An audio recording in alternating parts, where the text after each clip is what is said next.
Talk 3. A lesson on elementary worldly wisdom as it relates to investment management and business, revisited. April 19th, 1996, Stanford Law School. This talk was given in 1996 to the students of Professor William C. Lazier, who was the Nancy and Charles Munger Professor of Business at Stanford University Law School. Because this talk, published in Outstanding Investor Digest on December 29, 1997, and March 13, 1998, repeats many of the ideas and much of the language included in other talks, particularly practical thought about practical thought, your editor has abridged certain passages and added comments to maintain the logic and flow of the speech. Even with the abridgments, this talk includes many unique ideas, as well as familiar ones expressed in novel ways. What I'm going to try to do today is to extend the remarks I made 2 years ago at the USC Business School. You were assigned a transcript of my USC talk. There's nothing I said then that I wouldn't repeat today, but I want to amplify what I said then.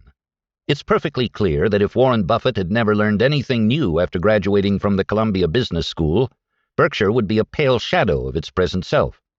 Warren would have gotten rich because what he learned from Ben Graham at Columbia was enough to make anybody rich, but he wouldn't have the kind of enterprise Berkshire Hathaway is if he hadn't kept learning. How do you get worldly wisdom? What system do you use to rise into the tiny top percentage of the world in terms of having sort of an elementary, practical wisdom? I've long believed that a certain system, which almost any intelligent person can learn, works way better than the systems that most people use. As I said at the USC Business School, what you need is a latticework of mental models in your head. And you hang your actual experience and your vicarious experience that you get from reading and so forth on this latticework of powerful models. And with that system, things gradually get to fit together in a way that enhances cognition. Charlie discusses several of the specific mental models elaborated in other talks. Your assigned reading for today included the latest annual letters from Jack Welch and Warren Buffett relating to General Electric and Berkshire Hathaway, respectively. Jack Welch has a Ph.D. in engineering, and Warren plainly could have gotten a Ph.D. in any field he wanted to pursue. And both gentlemen are inveterate teachers. Worldly wisdom is quite academic when you get right down to it. Look at what General Electric has achieved, and for that matter, what Berkshire Hathaway has achieved. Of course, Warren had a professor and mentor, Ben Graham, for whom he had a great affection. Graham was so academic that when he graduated from Columbia, 3 different academic departments invited him into their Ph.D. programs, and asked him to start teaching immediately as part of the Ph.D. program, literature, Greek and Latin classics, and mathematics. Graham had a very academic personality. I knew him. He was a lot like Adam Smith, very preoccupied, very brilliant. He even looked like an academic, and he was a good one. And Graham, without ever really trying to maximize the gaining of wealth, died rich, even though he was always generous and spent 30 years teaching at Columbia and authored or co-authored the best textbooks in his field. So I would argue that academia has a lot to teach about worldly wisdom, and that the best academic values really work. Of course, when I urge a multidisciplinary approach, that you've got to have the main models from a broad array of disciplines, and you've got to use them all, I'm really asking you to ignore jurisdictional boundaries. And the world isn't organized that way. It discourages the jumping of jurisdictional boundaries. Big bureaucratic businesses discourage it. And of course, academia itself discourages it. All I can say there is that in that respect, academia is horribly wrong and dysfunctional. Some of the worst dysfunctions in businesses come from the fact that they balkanize reality into little individual departments, with territoriality and turf protection and so forth. So if you want to be a good thinker, you must develop a mind that can jump the jurisdictional boundaries. You don't have to know it all. Just take in the best big ideas from all these disciplines, and that's not hard to do. I might try and demonstrate that point using the card game of contract bridge. Suppose you want to be good at declarer play in contract bridge. Well, you know the contract, you know what you have to achieve, and you can count up the sure winners you have by laying down your high cards and your invincible trumps. But if you're a trick or two short, how are you going to get the other needed tricks? Well, there are only 6 or so different standard methods. You've got long suit establishment, you've got finesses, you've got throw-in plays, you've got cross-roughs, you've got squeezes, and you've got various ways of misleading the defense into making errors. So it's a very limited number of models. But if you only know 1 or 2 of those models, then you're going to be a horse's patoot in declarer play. Furthermore, these things interact. Therefore, you have to know how the models interact, otherwise you can't play the hand right. Similarly, I've told you to think forward and backward. Well, great declarers in bridge think, how can I take the necessary winners? But they think it through backward, too. What could possibly go wrong that could cause me to have too many losers? Both methods of thinking are useful. So in the game of life, get the needed models into your head and think it through forward and backward. What works in bridge will work in life. That contract bridge is so out of vogue in your generation is a tragedy.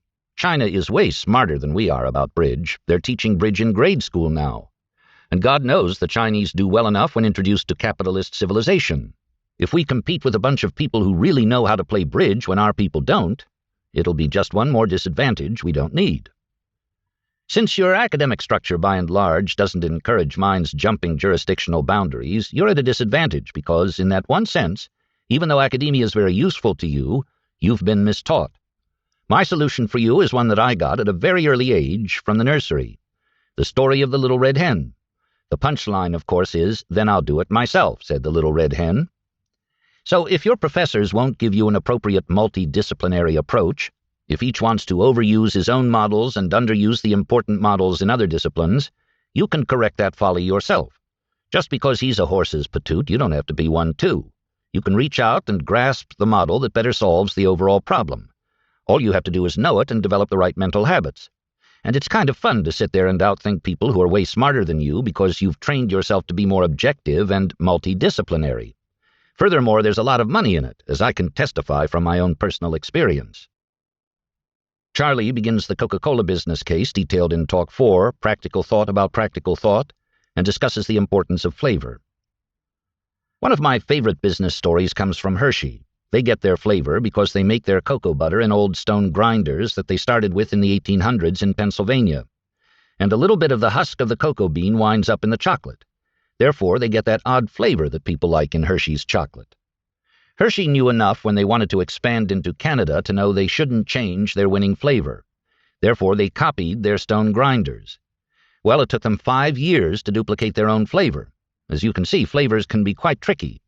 Even today, there's a company called International Flavors and Fragrances. It's the only company I know that does something on which you can't get a copyright or a patent, but which nevertheless receives a permanent royalty. They managed to do that by helping companies develop flavors and aromas in their trademarked products, like shaving cream. The slight aroma of shaving cream is very important to consumption, so all of this stuff is terribly important. Continuing the Coca-Cola case study, Charlie explains how our understanding of graphic depictions of mathematical ideas are rooted in biology. My friend, Dr. Nat Mervold, who's the Chief Technology Officer at Microsoft, is bothered by this. He's a Ph.D. physicist and knows a lot of math, and it disturbs him that biology could create a neural apparatus that could do automatic differential equations at fast speed, and yet everywhere he looks people are total klutzes at dealing with ordinary probabilities and ordinary numbers. By the way, I think Mervold's wrong to be amazed by that. The so-called fitness landscape of our ancestors forced them to know how to throw spears, run around, turn corners, and what have you long before they had to think correctly like Mervold. So I don't think he should be so surprised. However, the difference is so extreme that I can understand how he finds it incongruous. At any rate, mankind invented a system to cope with the fact that we are so intrinsically lousy at manipulating numbers. It's called the graph. Oddly enough, it came out of the Middle Ages. It's the only intellectual invention of the monks during the Middle Ages I know of that's worth a damn. The graph puts numbers in a form that looks like motion, so it's using some of this primitive neural stuff in your system in a way that helps you understand it. So the value line graphs are very useful. The graph I've distributed is on log paper, which is based on the natural table of logarithms. And that's based on the elementary mathematics of compound interest, which is one of the most important models there is on Earth. So there's a reason why that graph is in that form, and if you draw a straight line through data points on a graph on log paper, it will tell you the rate at which compound interest is working for you. So these graphs are marvelously useful. I don't use value lines predictions because our system works better for us than theirs, in fact a lot better, but I can't imagine not having their graphs and their data. It's a marvelous, marvelous product. Charlie discusses the importance of trademarks to Coca-Cola's success and carries it over to a discussion of food products and Carnation. Now, when Carnation tried to make a deal for its trademark, there was this one guy who sold Carnation fish. So help me God, that was his trade name. Don't ask me why. And every time they'd say, we'll pay you $250,000, he'd say, I want $400,000. And then 4 years later, they'd say, we'll give you $1 million, and he'd say, I want $2 million. And they just kept doing that all the way through. They never did buy the trademark, at least they hadn't bought it the last time I looked. In the end, Carnation came to him sheep-facedly and said, we'd like to put our quality control inspectors into your fish plants to make sure that your fish are perfect, and we'll pay all the costs, which he quickly and smirkily allowed. So he got free quality control in his fish plants, courtesy of the Carnation Company. This history shows the enormous incentive you create if you give a guy a trademark, and this incentive is very useful to the wider civilization. As you see, Carnation got so that it was protecting products that it didn't even own. That sort of outcome is very, very desirable. So there are some very fundamental microeconomic reasons why even communist countries should protect trademarks. They don't all do it, but there are very powerful reasons why they should. And by and large, averaged out around the world, trademark protection has been pretty good. Charlie applies various mental models to Coca-Cola. However, if you don't have the basic models and the basic mental methods for dealing with the models, then all you can do is to sit there twiddling your thumbs as you look at the value line graph. But you don't have to twiddle your thumbs. You've got to learn 100 models and a few mental tricks and keep doing it all of your life. It's not that hard. And the beauty of it is that most people won't do it, partly because they've been miseducated. And I'm here trying to help you avoid some of the perils that might otherwise result from that miseducation. Okay, we've been through some of the general ideas in the search for worldly wisdom. And now I want to turn to something even more extreme and peculiar than the talk I've already given you. Of all the models that people ought to have in useful form and don't, perhaps the most important lie in the area of psychology. I recently had an instructive experience. I just returned from Hong Kong. I have a pal there who's a headmaster of one of the leading schools. He gave me this book called The Language Instinct, written by Steven Pinker. Well, Pinker is a semanticist professor who rose in the shadow of Noam Chomsky, Linguistics Institute professor at MIT, who is probably the greatest semanticist who ever lived. And Pinker says that human language ability is not just learned, it's deeply buried to a considerable extent in the genome. It's not in the genome of the other animals, including the chimpanzee, to any really useful extent. It's a gift that came to humans. And Pinker proves his point pretty well. Of course, Chomsky's already proven it. You have to be pretty ignorant not to realize that a good deal of language ability is right there in the human genome. And even though you have to work like hell to improve it through education, you start with a big leg up in your genes. Pinker can't understand why Chomsky, who again is such a genius, takes the position that the jury's still out about why this ability is in the human genome. Pinker, in effect, says, like hell the jury is still out. The language instinct got into humans in exactly the same way that everything else got there, through Darwinian natural selection. Well, the junior professor is clearly right, and Chomsky's hesitation is a little daft. But if the junior professor and I are right, how has a genius like Chomsky made an obvious misjudgment? The answer's quite clear to me. Chomsky is passionately ideological. He is an extreme egalitarian leftist who happens to be a genius. And he's so smart that he realized that if he concedes this particular Darwinian point, the implications threaten his leftist ideology. So he naturally had his conclusion affected by his ideological bias. And that gets into another lesson in worldly wisdom. If ideology can screw up the head of Chomsky, imagine what it does to people like you and me. Ideology does some strange things and distorts cognition terribly. If you get a lot of heavy ideology young and then you start expressing it, you are really locking your brain into a very unfortunate pattern, and you are going to distort your general cognition. There's a very interesting history if you take Warren Buffett as an example of worldly wisdom. Warren adored his father, who was a wonderful man, but Warren's father was a very heavy ideologue, right-wing it happened to be, who hung around with other very heavy ideologues, right-wing naturally. Warren observed this as a kid, and he decided that ideology was dangerous and that he was going to stay a long way away from it. And he has throughout his whole life. That has enormously helped the accuracy of his cognition. I learned the same lesson in a different way. My father hated ideology. Therefore, all I had to do was imitate my father and thereby stay on what I regard as the right path. People like Bob Dornan on the right or Ralph Nader on the left have obviously gone a little daft.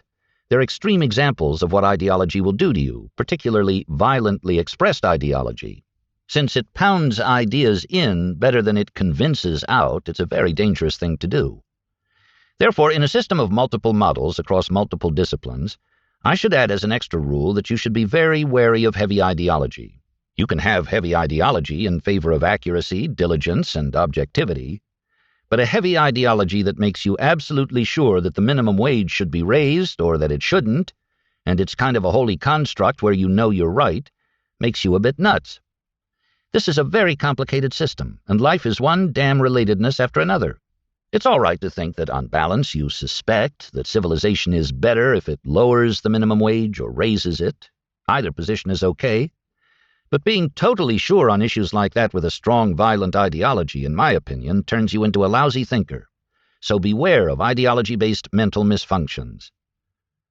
Charlie laments how poorly the field of psychology deals with incentive-caused bias.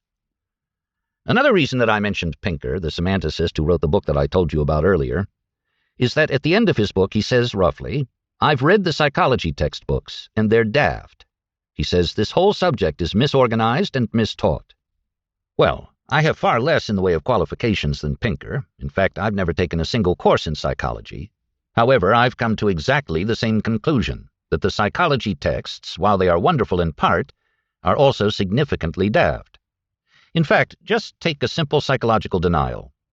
About 3 centuries before the birth of Christ, Demosthenes said, "What a man wishes, that also will he believe." Well, Demosthenes was right. I had a family acquaintance whose much-loved son, who was brilliant and a star football player, flew off over the ocean and never came back. Well, his mother thought he was still alive. The mind will sometimes flip so that the wish becomes the belief. It will do so at various levels. Individuals vary in how much psychological denial they get. But miscognition from denial overwhelmingly pervades the reality that you're going to have to deal with. And yet you won't find an adequate treatment of simple psychological denial in psychology texts. So you can't learn psychology the way your professors teach it. You've got to learn everything they teach, but you've got to learn a lot more that they don't teach, because they don't handle their own subject correctly. Psychology, to me, as currently organized, is like electromagnetism after Michael Faraday, but before Maxwell. A lot has been discovered, but no one mind has put it all together in proper form. And it should be done, because it wouldn't be that hard to do, and it's enormously important. Just open a psychology text, turn to the index, and look up envy. Well, envy made it into 1 or 2 or 3 of the 10 Commandments. Moses knew all about envy. The old Jews, when they were herding sheep, knew all about envy. It's just that psychology professors don't know about envy. Books that thick are teaching a psychology course without envy, and with no simple psychological denial, and no incentive-caused bias. And psychology texts don't deal adequately with combinations of factors. I told you earlier to be aware of the Lollapalooza effect, when 2 or 3 or more forces are operating in the same direction.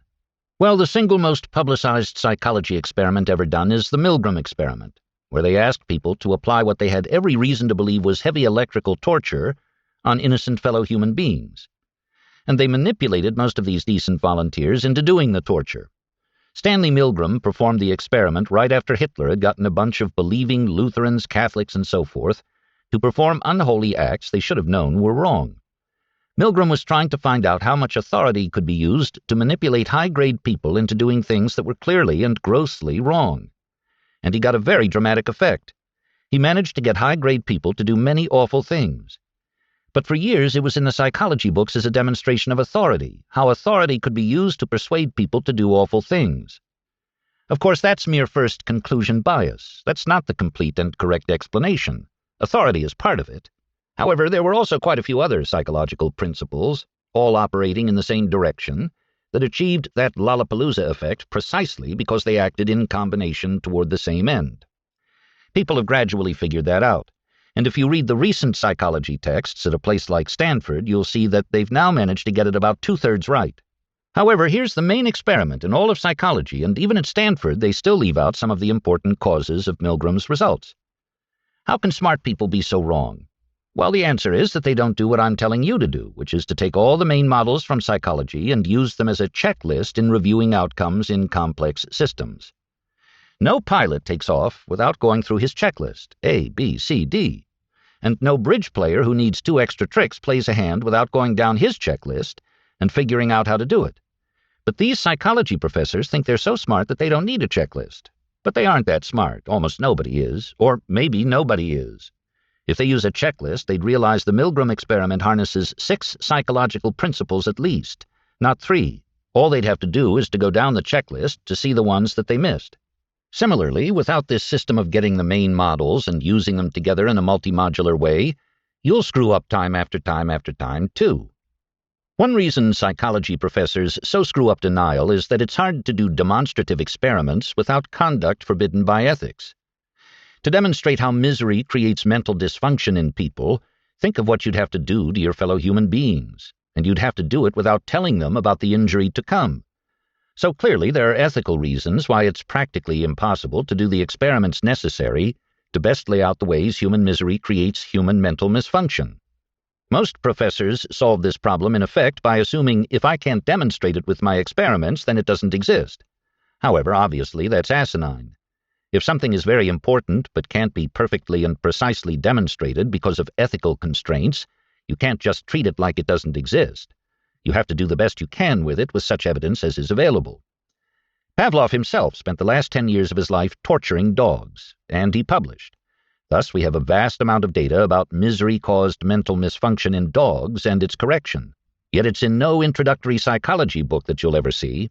I don't know whether they don't like the fact that Pavlov tortured dogs, or whether B.F. Skinner, by overclaiming when he lapsed into his literary mode, made the drawing of implications from animal behavior into human behavior unpopular. However, for some crazy reason or other, the psychology books are grossly inadequate in dealing with misery-caused mental misfunction. You may say, what difference does all this psychological ignorance make? Well, if I'm right, you need these models that are blanked out by this ignorance. And furthermore, you need them in a form whereby if there are 20 constructs, you have all 20. In other words, you shouldn't be operating with 10. And you need to use them as a checklist. So you have to go back and put in your own head what I'd call the psychology of misjudgment in a form whereby you have all of the important models, and you can use them.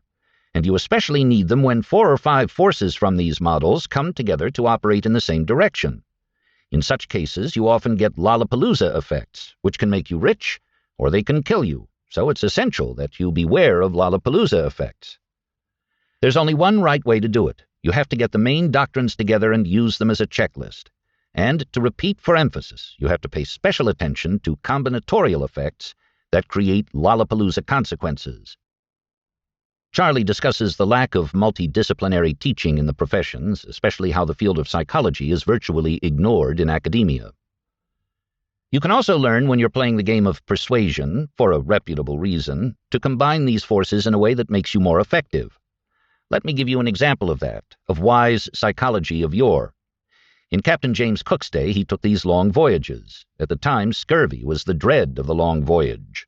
In scurvy, your living gums putrefy in your mouth, after which the disease gets unpleasant and kills you. And being on a primitive sailing ship with a bunch of dying sailors is a very awkward business. So everybody was terribly interested in scurvy, but they didn't know about vitamin C. Well, Captain Cook, being a smart man with a multiple models kind of approach, noticed that Dutch ships had less scurvy than English ships on long voyages. So he said, what are the Dutch doing that's different? And he noticed they had all these barrels of sauerkraut. So he thought, I'm going on these long voyages, and it's very dangerous. Sauerkraut may help.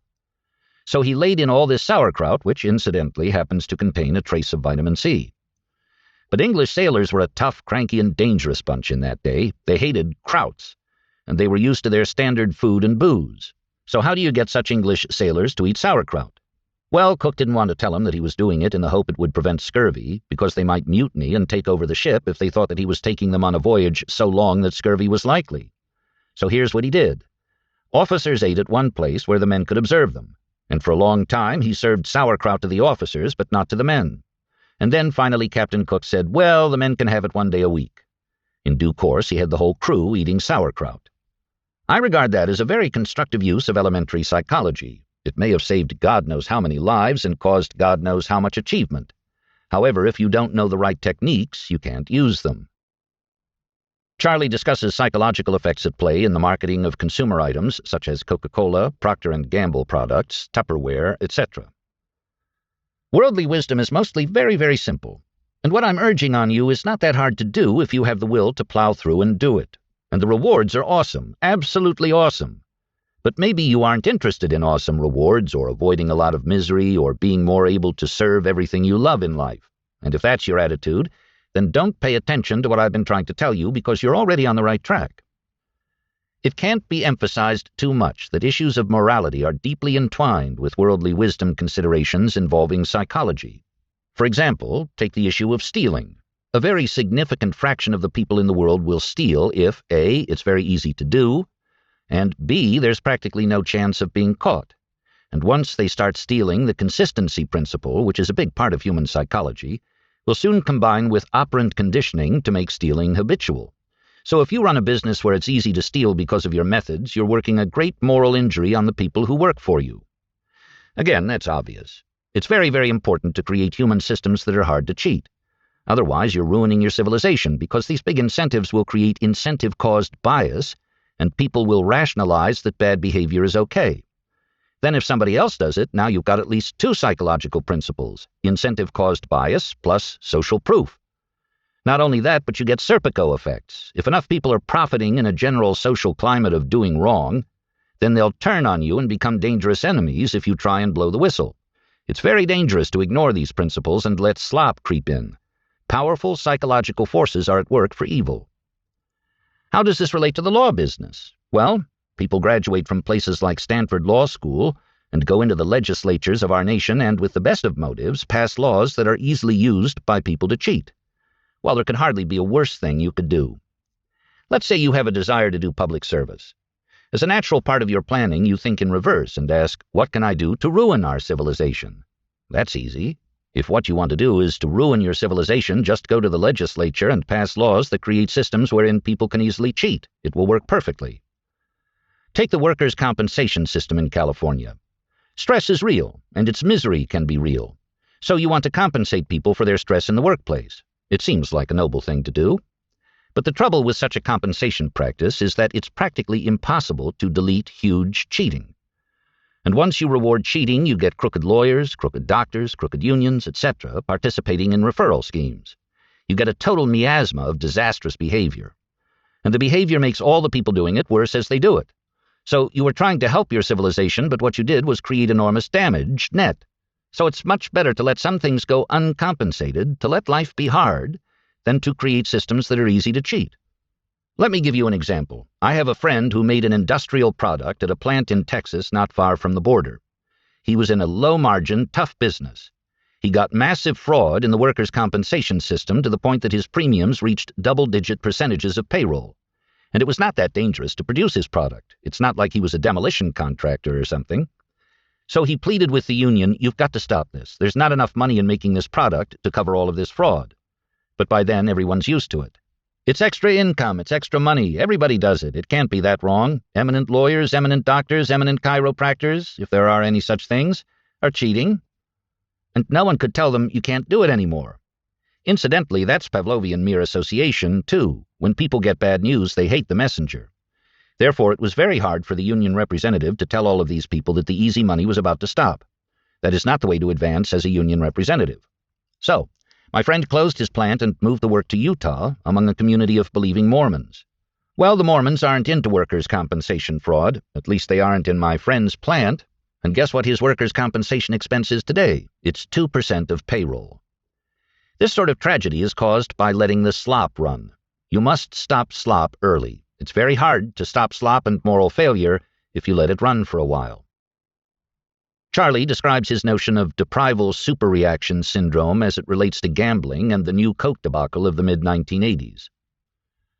Of course, as I said before, there is one big consideration that needs huge and special attention as part of any use of techniques deliberately harnessing elementary psychological forces, and that is that once you know how to do it, there are real moral limits regarding how much you should do it.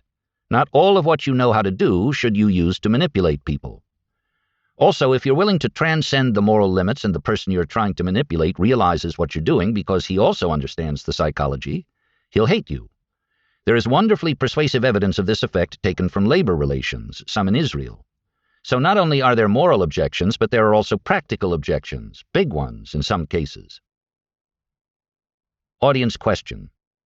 How do you incorporate psychology in your investment decisions? I think it would be more than just picking products that will appeal to everybody like Coke. After all, there are a lot of smart people out there who obviously think just the way you showed us today. So are you looking for failure in the thinking of other investors when you go about picking successful companies?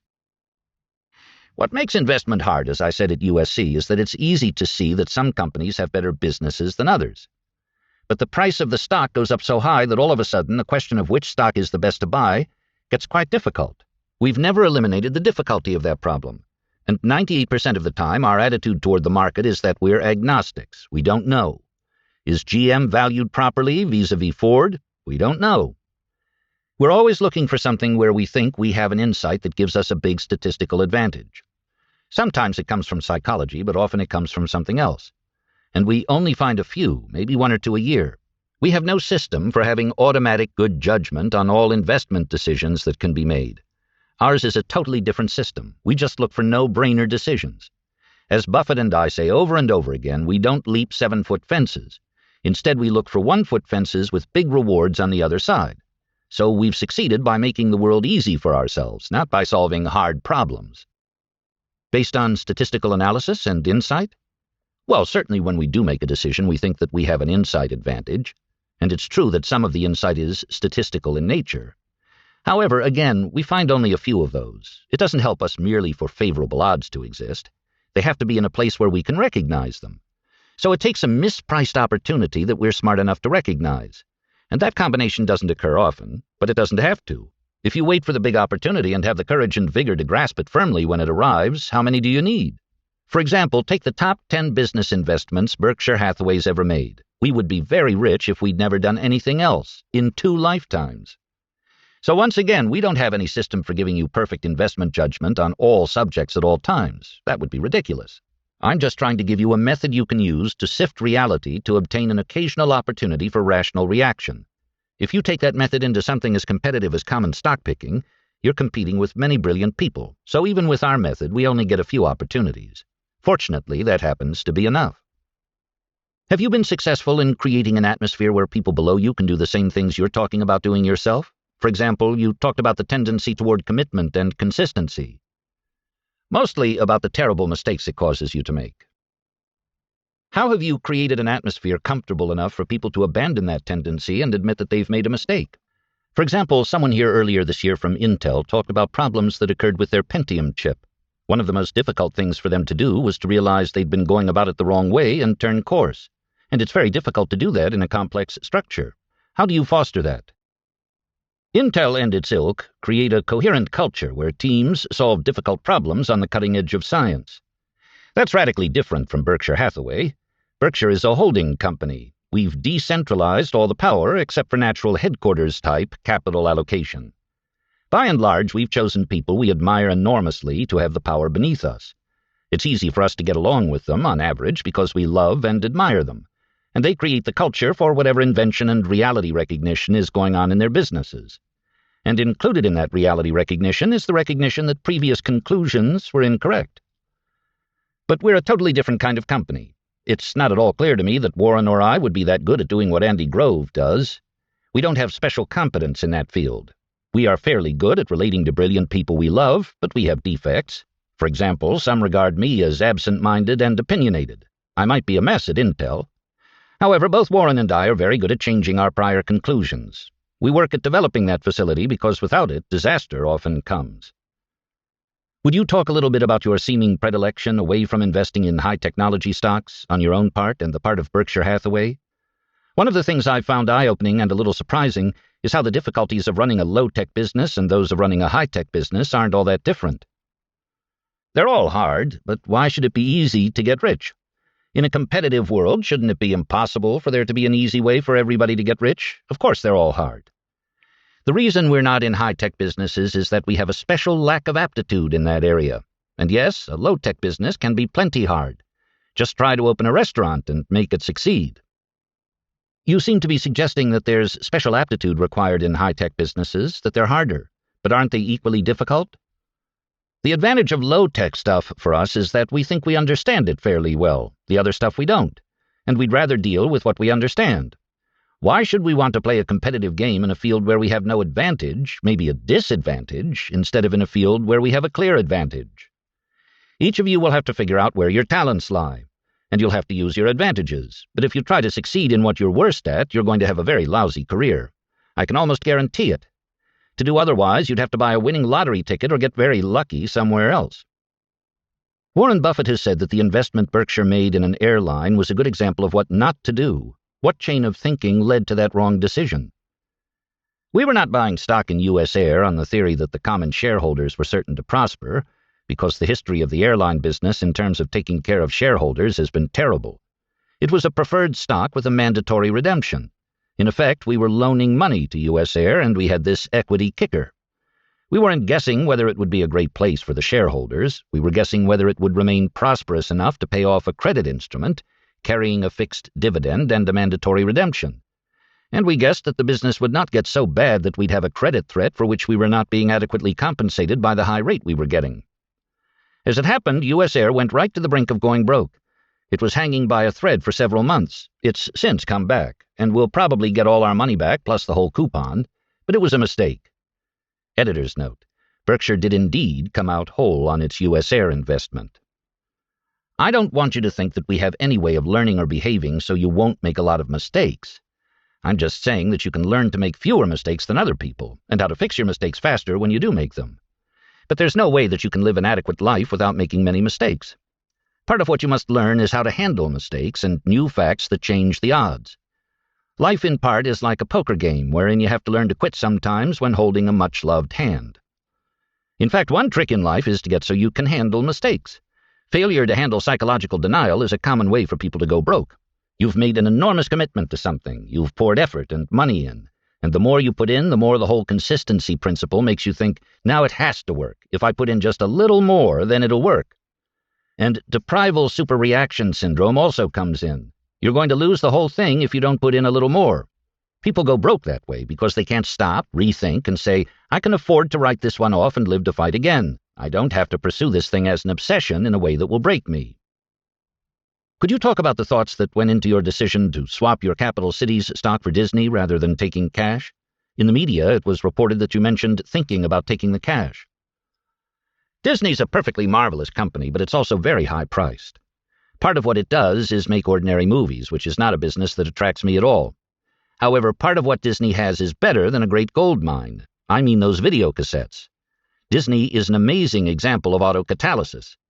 They had all those movies in the can. They owned the copyright. And just as Coke could prosper when refrigeration came, when the video cassette was invented, Disney didn't have to invent anything or do anything, except take the thing out of the can and stick it on the cassette. And every parent and grandparent wanted his descendants to sit around and watch that stuff at home on videocassette. So Disney got this enormous tailwind from life, and it was billions of dollars worth of tailwind. Obviously, that's a marvelous model if you can find it. You don't have to invent anything. All you have to do is sit there while the world carries you forward. Disney's done a lot of new things, right? Don't misunderstand me. But a lot of what happened to Disney was like what a friend of mine said about an ignorant fraternity brother of his who succeeded in life. He was a duck sitting on a pond, and they raised the level of the pond. Eisner and Wells were brilliant in how they ran Disney, but the huge tailwind from videocassette sales on all of the old stuff that was there when they came in, that was just an automatic break for the new management. To be fair, they have been brilliant about creating new stuff like Pocahontas and The Lion King to catch the same tailwind, but by the time it's done, The Lion King alone is going to do plural billions. And by the way, when I say when it's done, I mean 50 years from now or something. But plural billions from one movie? Could you talk about why you left the law? I had a huge family. Nancy and I supported 8 children.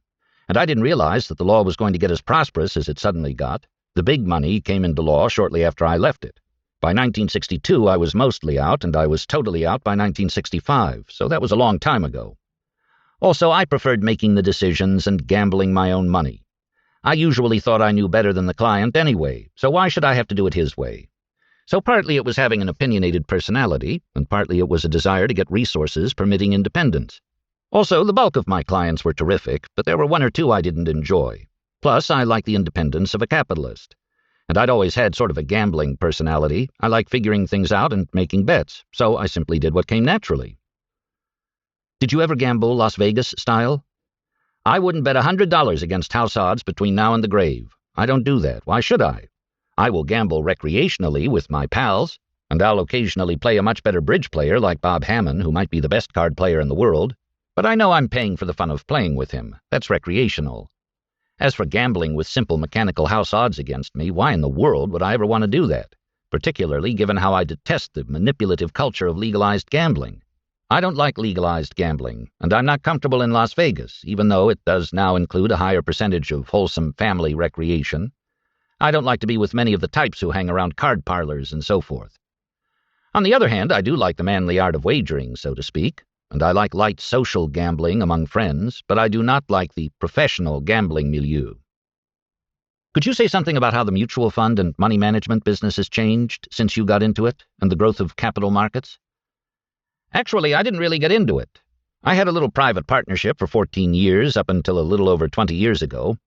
However, I never had enough money from other people to amount to a hill of beans, at least by current investment management standards. So I've never really been part of the mutual fund business. But the money management business has been one of the great growth businesses in the recent history of the United States. It's created many affluent professionals and multimillionaires. It's been a perfect gold mine for people who got in it early. The growth of pension funds, the value of American corporations, and the world's wealth have created a fabulous profession for many and carried lots of them up to affluence. And we deal with them in a variety of ways. However, we haven't been part of it for many years. We've basically invested our own money for a long, long time. Do you expect this bull run to continue? Well, I'd be amazed if the capitalized value of all American business weren't considerably higher 25 years from now.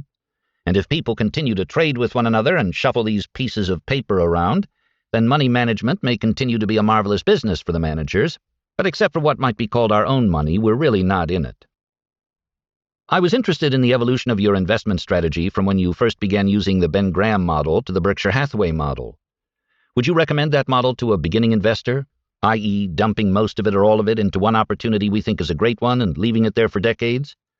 Or is that strategy really for a more mature investor? Each person has to play the game given his own marginal utility considerations and in a way that takes into account his own psychology.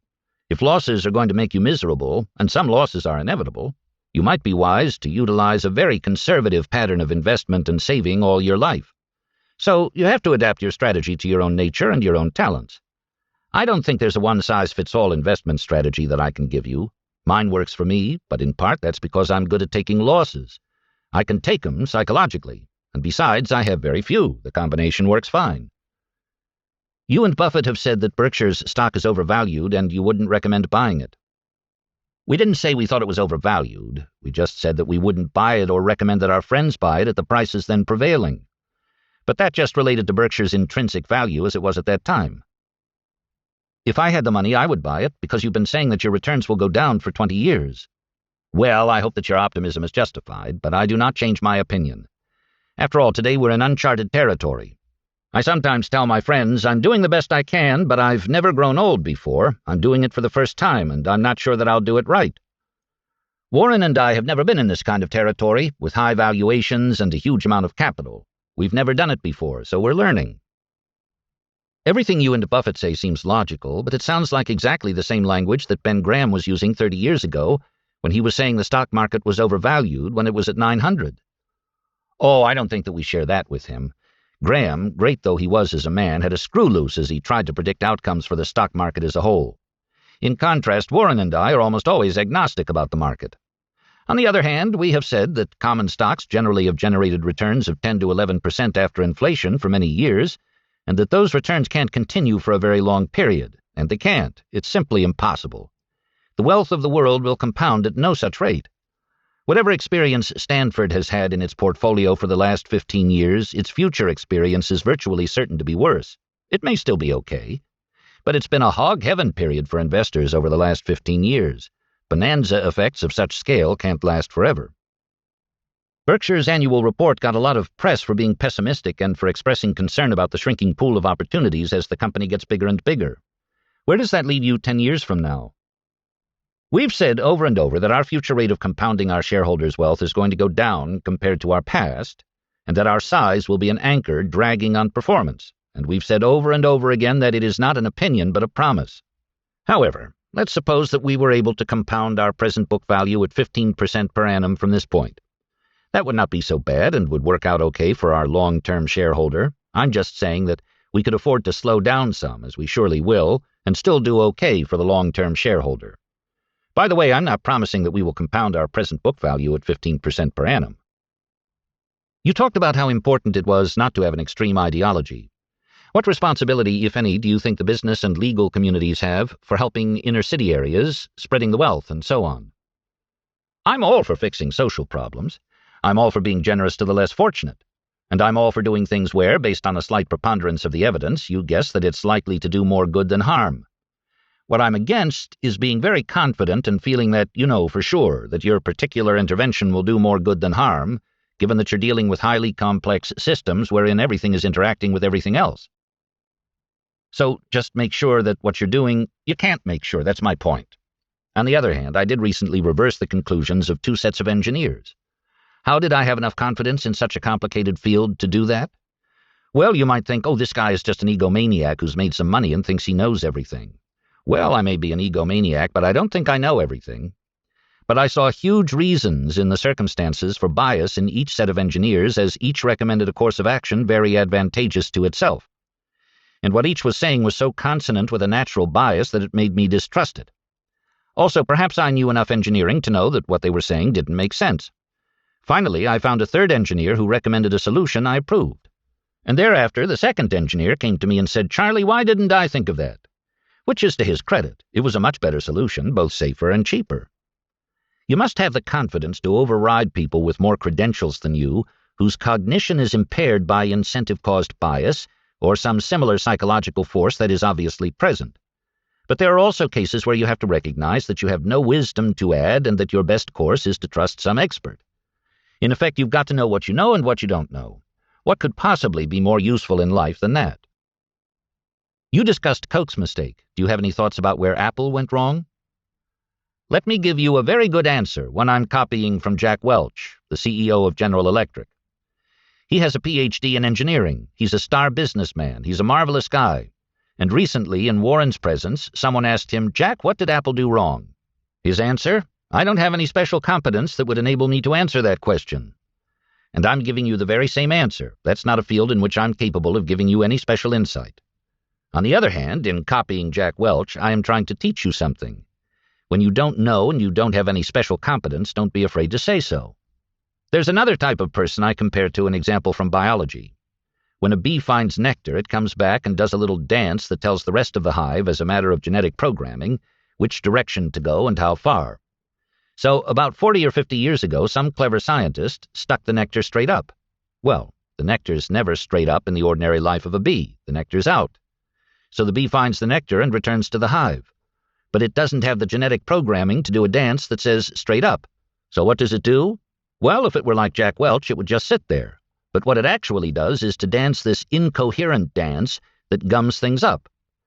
A lot of people are like that bee. They attempt to answer a question like that, and that is a huge mistake. Nobody expects you to know everything about everything. I try to get rid of people who always confidently answer questions about which they don't have any real knowledge. To me, they're like the bee dancing its incoherent dance. They're just screwing up the hive.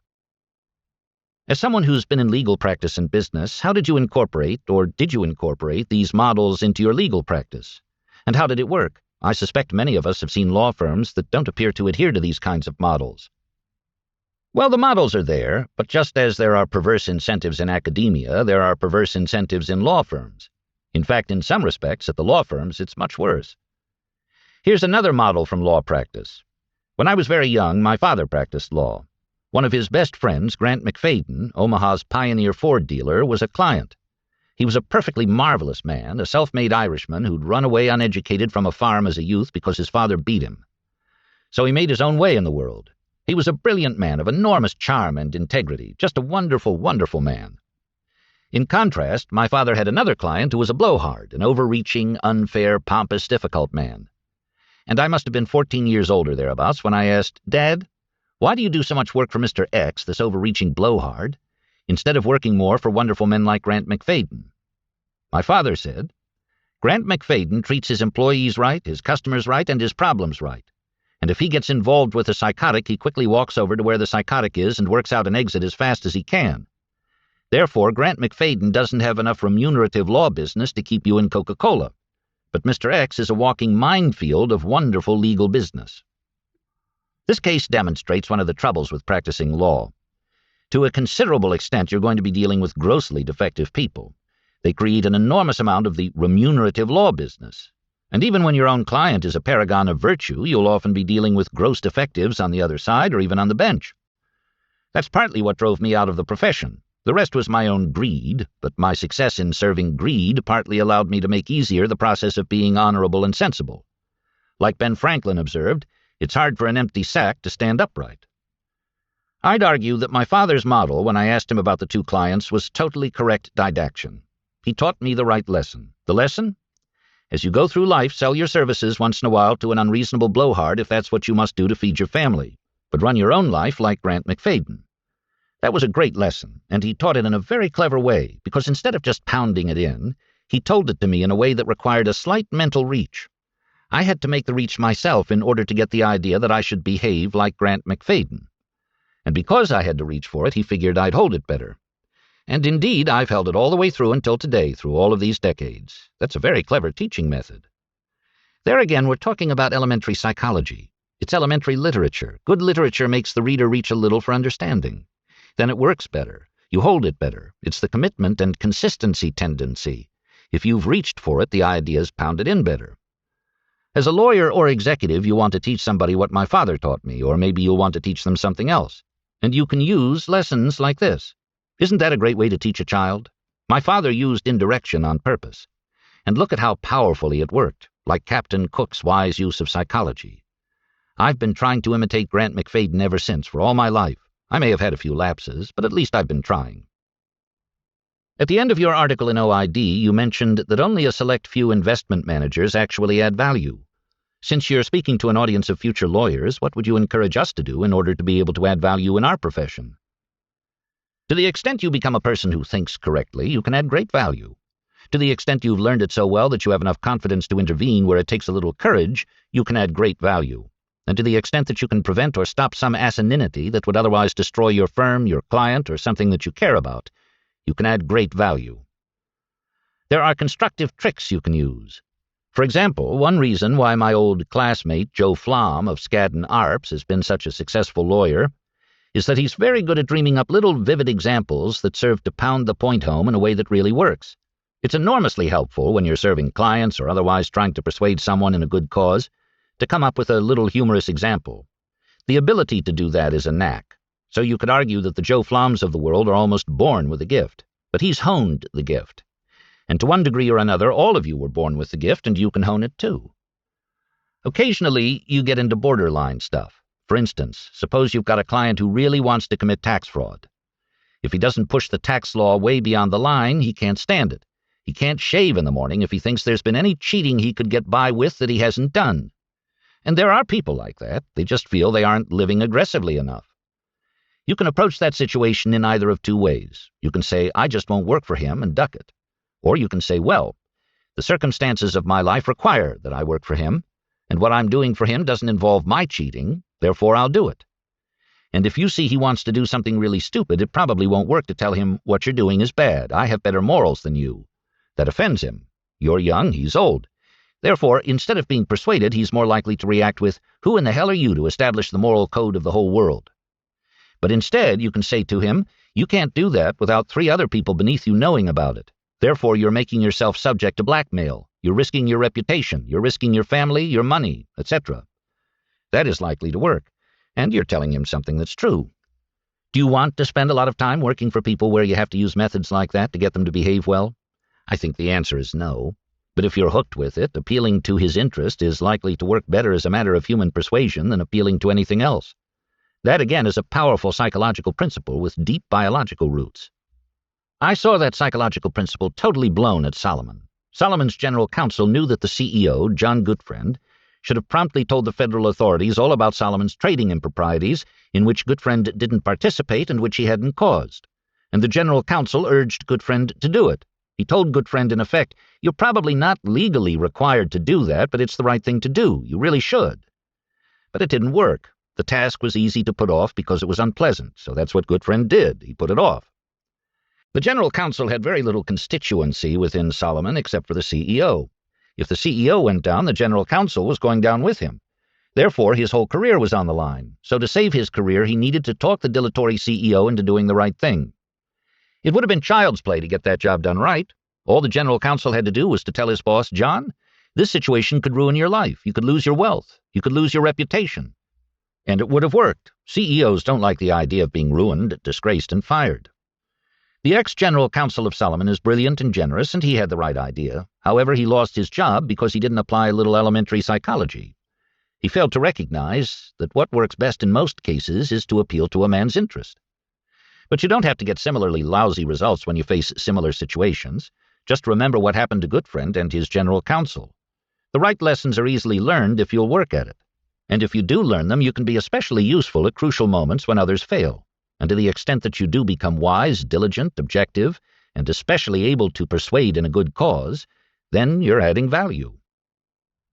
Would you discuss how the threat of litigation, shareholder lawsuits and so forth, and legal complexity in general have affected decision-making in big business? Well, every big business screams about its legal costs, screams about the amount of regulation, screams about the complexity of its life, screams about the plaintiff's bar, particularly the class action plaintiff's bar. So there's an absolute catechism on that where you could just copy the screams from one corporation to another and you'd hardly have to change a word.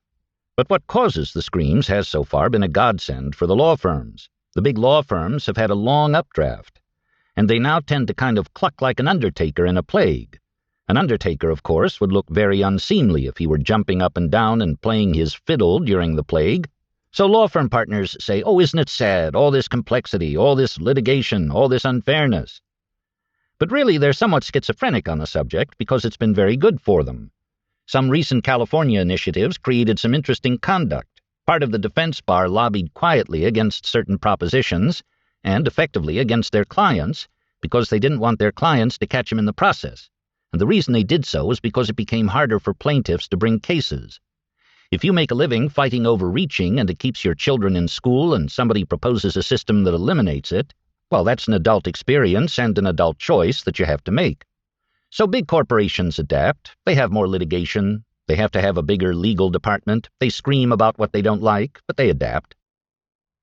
But hasn't that legal complexity consumed a lot more of companies' resources over the last few decades? The answer is yes. There's hardly a corporation in America that isn't spending more on lawsuits and on compliance with various regulations than it was 20 years ago. And yes, some of the new regulation is stupid and foolish, and some was damn well necessary. And it will ever be thus, albeit with some ebb and flow. But have you seen or experienced any change in decision-making at corporations, in their being less likely to take on riskier investments for fear of failure or liability? The only place I saw, with another friend, not Warren, was when I was part owner of the biggest shareholder in a company that invented a better policeman's helmet. It was made of Kevlar or something of that sort. They brought it to us and wanted us to manufacture it.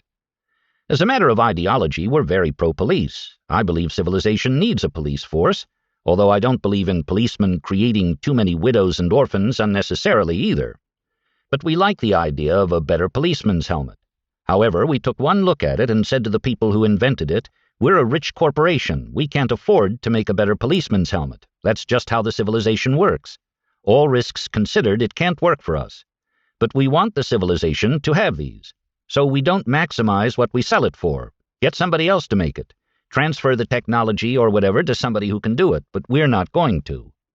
Thus, we didn't try to disadvantage policemen from getting new helmets, but we decided not to manufacture helmets ourselves. There are businesses, given the way the civilization has developed, where being the only deep pocket around is bad business. In high school football, for example, a paraplegic or a quadriplegic will inevitably be created occasionally. And who with deep pockets can the injured person best sue other than the helmet manufacturer? Then everyone feels sorry, the injuries are horrible, and the case is dangerous for the manufacturer. I think big rich corporations are seldom wise to make football helmets in the kind of civilization we're in, and maybe it should be harder to successfully sue helmet makers. I know 2 different doctors, each of whom had a sound marriage. When the malpractice premiums got high enough, they divorced their wives and transferred most of their property to their wives, and they continued to practice only without malpractice insurance.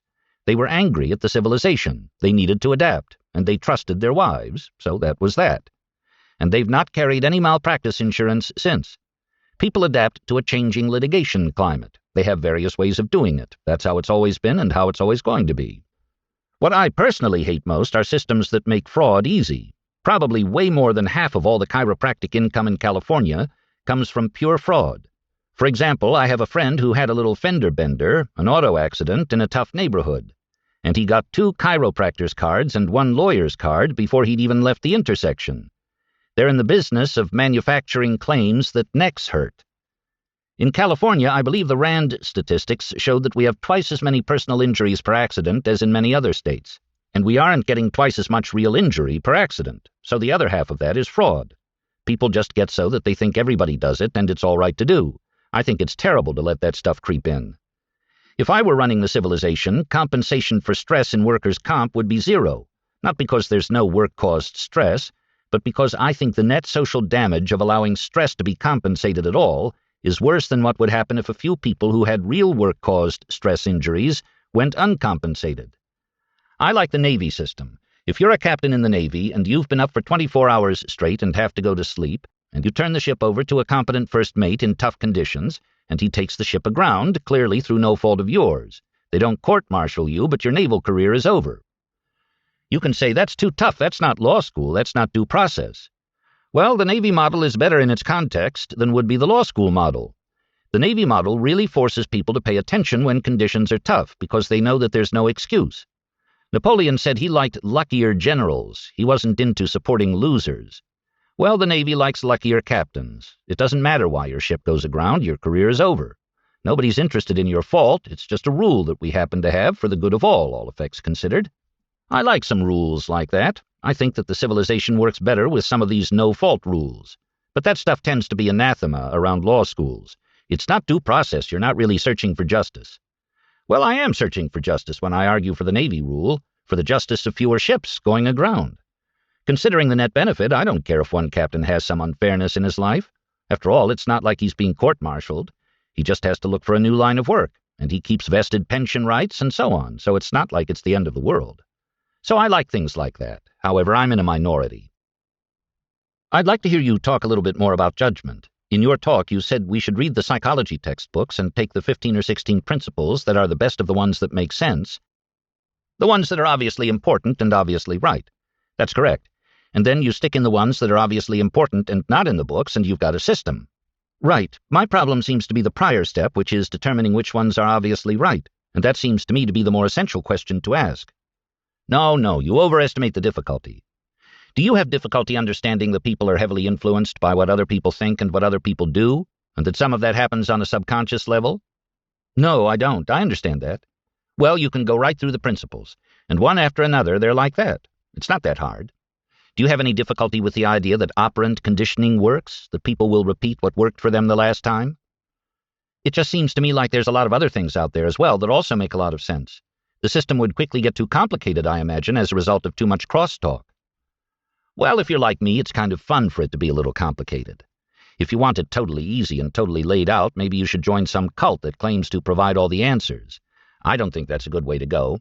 I think you'll just have to endure the world as complicated as it is. Einstein has a marvelous statement on that. Everything should be made as simple as possible, but no more simple.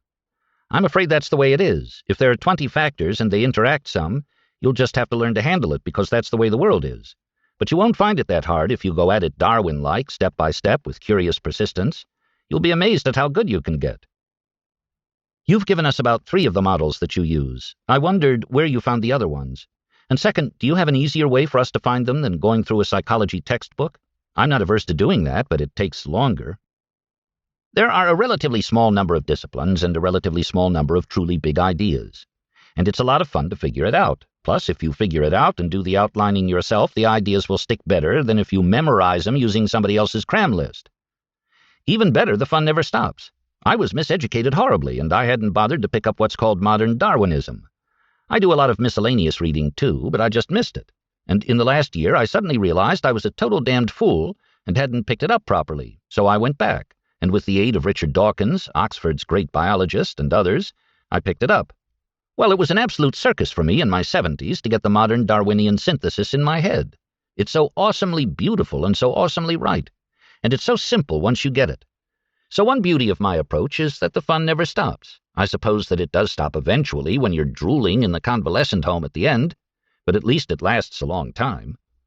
If I were czar of a law school, although of course no law school will permit a czar, they don't even want the dean to have much power, I'd create a course that I'd call Remedial Worldly Wisdom, that would, among other useful things, include a fair amount of properly taught psychology. And it might last 3 weeks or a month. I think you could create a course that was so interesting, with pithy examples and powerful principles, that it will be a total circus, and I think that it would make the whole law school experience work better. People raise their eyebrows at that idea. People don't do that kind of thing. They may not like the derision that's implicit in the title Remedial Worldly Wisdom, but the title would be my way of announcing everybody ought to know this. And if you call it remedial, isn't that what you're saying? This is really basic and everybody has to know it. Such a course would be a perfect circus. The examples are so legion. I don't see why people don't do it. They may not do it mostly because they don't want to, but also maybe they don't know how, and maybe they don't know what it is. But the whole law school experience would be much more fun if the really basic ideas were integrated and pounded in with good examples for a month or so before you got into conventional law school material. I think the whole system of education would work better, but nobody has any interest in doing it. When law schools do reach out beyond traditional material, they often do it in what looks to me like a pretty dumb way. If you think psychology is badly taught in America, you should look at corporate finance. Modern portfolio theory, it's demented. It's truly amazing. I don't know how these things happen. Hard science and engineering tend to be pretty reliably done. But the minute you get outside of those areas, a certain amount of inanity seems to creep into academia. Even academia involving people with very high IQs. But boy, what a school would be like that pounded a lot of the silliness out. But the right way to pound it out is not to have some 70-plus-year-old capitalist come in and tell seniors, here's a little remedial worldly wisdom. This is not the way to do it. On the other hand, a month, at the start of law school, that really pounded in the basic doctrines. Many of the legal doctrines are tied to other doctrines. They're joined at the hip. And yet they teach you those legal doctrines without pointing out how they're tied to the other important doctrines. That's insanity, absolute insanity. Why do we have a rule that judges shouldn't talk about legal issues that aren't before them? In my day, they taught us the rule, but not in a way giving reasons tied to the guts of undergraduate courses. It's crazy that people don't have those reasons. The human mind is not constructed so that it works well without having reasons. You've got to hang reality on a theoretical structure with reasons. That's the way it hangs together in usable form so that you're an effective thinker. And to teach doctrines either with no reasons or with poorly explained reasons, that's wrong. Another reason why I like the idea of having a course on remedial worldly wisdom is that it would force more sense on the professors. It would be awkward for them to teach something that was contravened by lessons that were obviously correct and emphasized in a course named Remedial Worldly Wisdom. Professors doing so would really have to justify themselves. Is that a totally crazy idea? It may be crazy to expect it to be done. However, if somebody had done it, would you have found it useful? I think it would be a wonderful thing to have. Unfortunately, when it's created, we won't be here anymore. You're proposing that this would be good to teach people in a course form so it would be accessible to them. Is there any way that it could be more accessible to us, other than having to... I get requests for pointers to easy learning all the time. I'm trying to provide a little easy learning today, but one talk like this is not the right way to do it. The right way to do it would be in a book. I hope what I'm saying will help you be more effective and better human beings, and if you don't get rich, that won't bother me. But I'm always asked this question, spoon-feed me what you know. And of course, what they're often saying is, teach me how to get rich with soft white hands faster. And not only let me get rich faster, but teach me faster too. I don't have much interest in writing a book myself, plus it would be a lot of work for somebody like me to try and do it in my 70s, and I have plenty else to do in life, so I'm not going to do it. But it's a screaming opportunity for somebody. I'd provide funds to support the writing of an appropriate book if I found someone with the wisdom and the will to do the job right.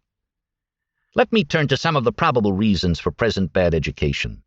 Part of the trouble is caused by the balkanization of academia. For instance, psychology is most powerful when combined with doctrines from other academic departments. But if your psychology professor doesn't know the other doctrines, then he isn't capable of doing the necessary integration. And how would anyone get to be a psychology professor in the first place if he were good with non-psychology doctrines and constantly worked non-psychology doctrines into his material? Such a would-be professor would usually offend his peers and superiors. There have been some fabulous psychology professors in the history of the world. Robert Cialdini of Arizona State was very useful to me, as was B.F. Skinner, for his experimental results, if divorced from his monomania and utopianism. But averaged out, I don't believe that psychology professors in America are people whose alternative career paths were in the toughest part of physics, and that may be one of the reasons why they don't get it quite right. The schools of education, even at eminent universities, are pervaded by psychology, and they're almost an intellectual disgrace. It's not unheard of for academic departments, even at great institutions, to be quite deficient in important ways, and including a lot of material labeled as psychological is no cure-all. And given academic inertia, all academic deficiencies are very hard to fix. Do you know how they tried to fix psychology at the University of Chicago? Having tenured professors who were terrible, the president there actually abolished the entire psychology department. And Chicago, in due course, will probably bring back a new and different psychology department. Indeed, by now it probably has. Perhaps conditions are now better. And I must admit that I admire a college president who will do something like that. I do not wish to imply in my criticism that the imperfections of academic psychology teaching are all attributable to some kind of human fault common only to such departments.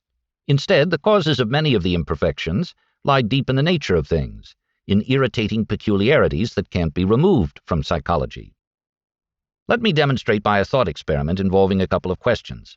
Are there not many fields that need a synthesizing supermind like that of James Clerk Maxwell, but are destined never to attract one? And is academic psychology by its nature one of the most unfortunate of all the would-be attractors of superminds? I think the answers are yes and yes.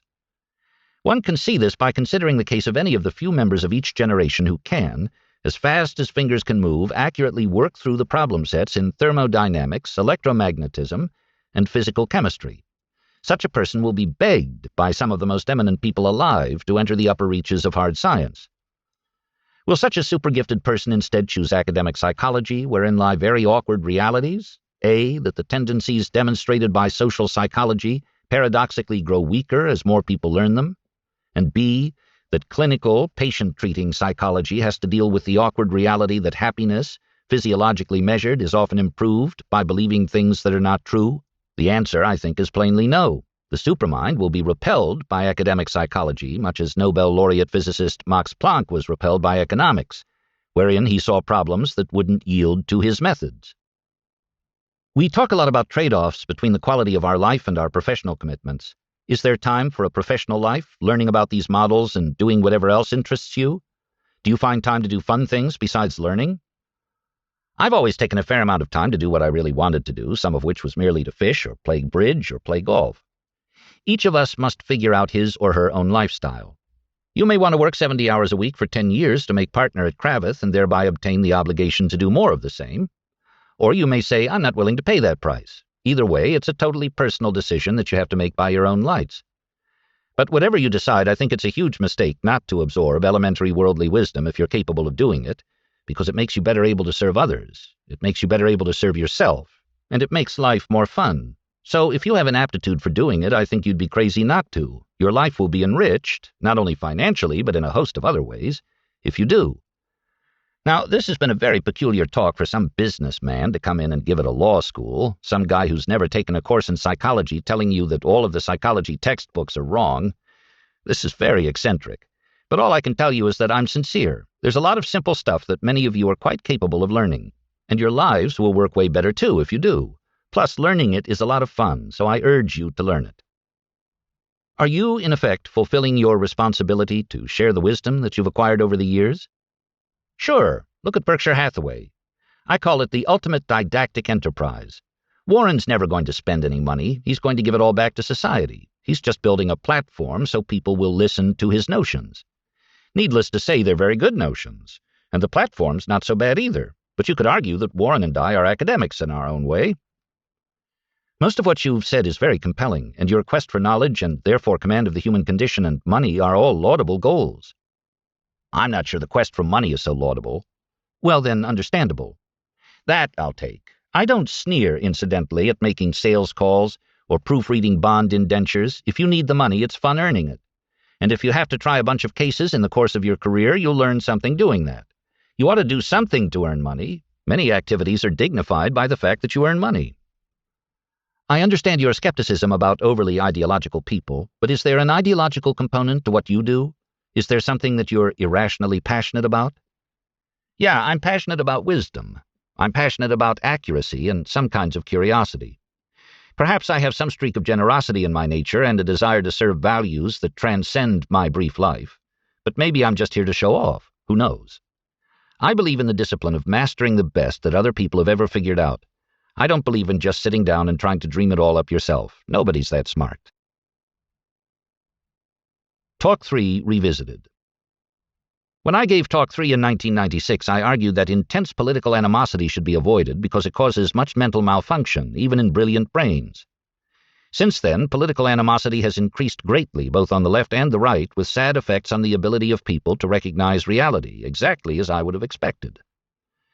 Naturally, I don't like this result. The grain of my emotional nature is to respond as Archimedes might respond if he complained now to God, "How could you put in those dark ages after I published my formulas?" Or as Mark Twain once complained, "These are sad days in literature. Homer is dead, Shakespeare is dead, and I myself am not feeling at all well." Fortunately, I am still able to refrain from complaint in the mode of Mark Twain. After all, I never had more than a shred of an illusion that any views of mine would much change the world.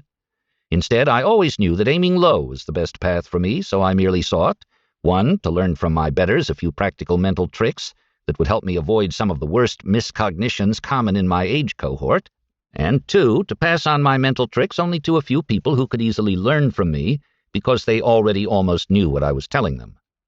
Having pretty well accomplished these very limited objectives, I see little reason to complain now about the unwisdom of the world. Instead, what works best for me in coping with all disappointment is what I call the Jewish method: humor. As I revisit Talk 3 in March 2006, I still like its emphasis on the desirability of making human systems as cheating-proof as is practicable, even if this leaves some human misery unfixed. After all, the people who rewarded cheating on a massive scale leave a trail of super ruin in their wake, since the bad conduct spreads by example and is so very hard to reverse.